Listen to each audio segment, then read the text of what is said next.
Salamat sa Diyos. Sa ngalan ni Jesus, tuloy-tuloy po tayo sa ating mga palatuntunan dito po sa Batas Internet Television.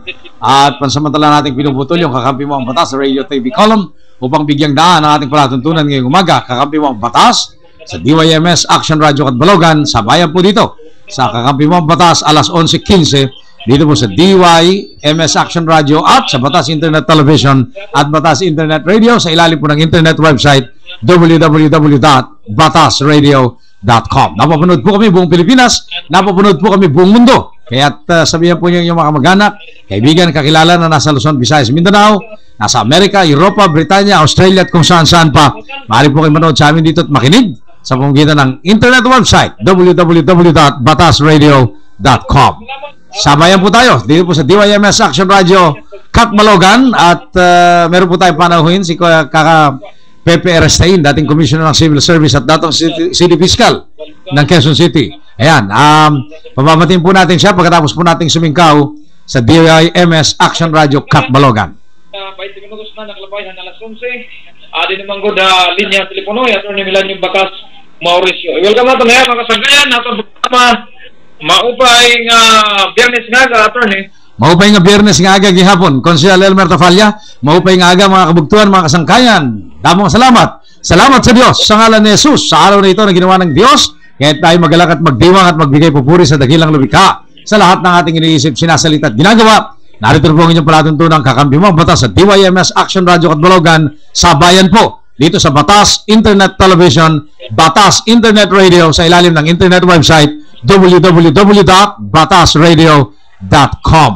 Meron tayong panauhin dito sa loob ng Batas Internet Television, Konsehal Elmer Tafalla, at babatiin muna natin at pagkatapos tatanungin natin kung ano ang kanyang ibabahagi bilang pagpapala sa ating mga kababayang nakikinig dyan sa Katbalogan, sa Samar, sa Region 8, sa Luzon, Visayas, Mindanao at sa buong mundo. Ang ating panauhin ay si dating Quezon City Chief Prosecutor at dating Civil Service Commissioner Jose Kapepe Erestain. Magandang umaga po, Kapepe. Magandang umaga sa mga mainit na pagbati sa iyo. Ayan ng Panginoon. Ayan, purihin ng Panginoon. Batiin din natin si Konsehal Elmer Tafalla at ang DYMS Action Radio Katbalogan na sabayan sa ating pagsusaympupuit po ngayon. Maupay naga sa imo, Konsehal.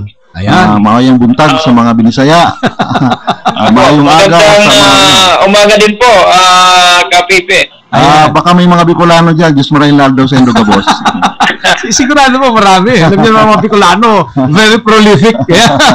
Alright, at nice din nating kilalanin na ito pong palatuntunan ito ay napapanood din dito po sa Bag Cable Network Television sa buong Mindanao. Sa kagandang loob po ng ating kaibigan at tagapagtaguyod si Ginoong Bert A. Gorgonio, ang may-ari ng Bag Cable Network Television sa Mindanao. So kami po inyong napapakinggan dito po sa DYMS Action Radio Katbalogan at kami po inyong napapakinggan din dito po sa napapanood din sa www.batasradio.com sa Batas Internet Television at sa Bag Cable Network Television. Inaantay din natin Konsehal Elmer Tafalla at mga kababayan dyan sa Katbalogan ang pagsingkaw at pagpasok ni Caloocan City Bishop Ordonez, tama ba? Kamanaba. Caloocan, Malabon, Nabotas, Valenzuela, Bishop Jogriasas Iniguez. Okay na siya, dyan siya, papapasukin natin. Pabatiin din natin, Konsehal Elmer Tafalla, sapagkat meron silang mga mensahe sa atin.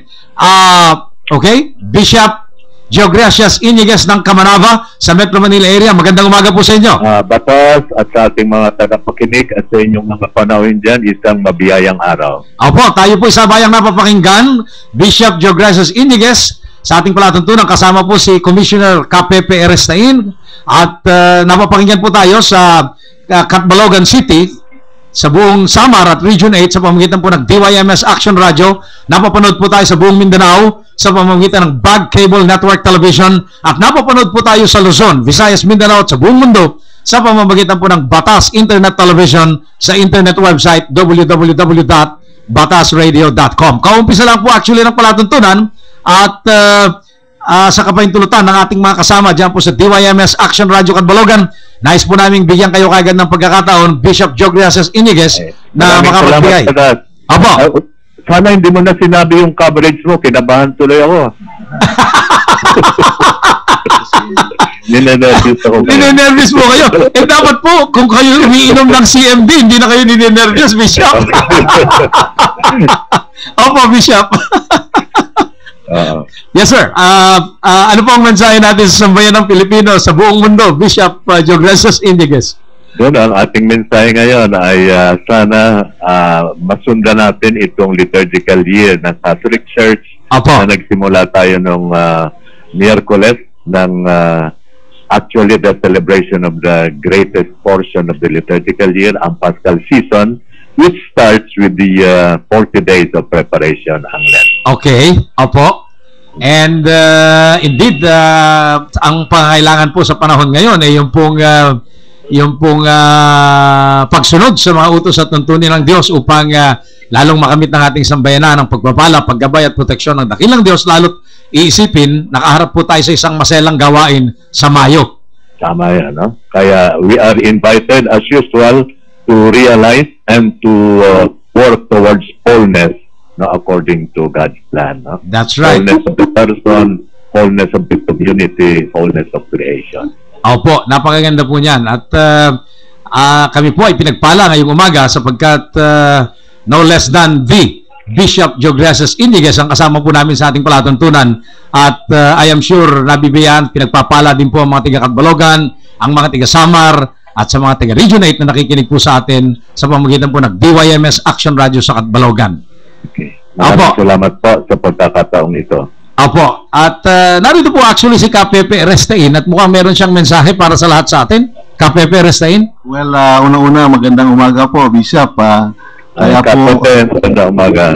po, naimbitahan po tayo rito upang Hindi ako nakatawag sa iyo, no? Mauubos ka na naman ako. Hindi nyo na kilala.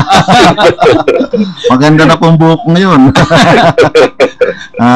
Kasi sabi po sa akin ni Brother Bernard Garcia, ibahagi daw po ang kabutihan ng CMD. Sabi ko po sa kanila, dapat ang pinakamagaling na magpapatuto kung bakit magaling ang CMD si Bishop Indiges. Kaya po siguro kayo ay tinawagan din para mai-share ninyo, maibahagi kung ano po ang pagpapala na natanggap ninyo sa pamagitan ng CMD. Alright. Bago po sumagot si Bishop Joe Gracias Indiges, gusto ko lang i-check up. Consel Elmer Tapalya ng DYMS Action Radio. Ano ang ating signal sa Catbalogan? Yung mga nais pong magtugnayan sa ating programa, mag-text po sila sa mga numerong 0908-60-9503. Ayan, at sa inyo pong mga kikinig sa amin dyan sa Catbalogan, sa Samar Region 8 at buong Pilipinas at buong mundo, maaari din po kayo mag-text kaya tayo Lipatas Mauricio, lalo na dito po sa pinag-uusapan ngayon sa CMD, Concentrated Mineral Drops. Yun po ang ibig sabihin nito dito po sa ating cellphone 0922-833-4396. Matanong ko lang po si Bishop Joe Gracias Indiges, meron na po ba kayong karanasan dito po sa CMD o Concentrated Mineral Drops, Bishop Indiges? Medyo matagal-tagal na po ang aking experience with CMD. Opo. Medyo kasi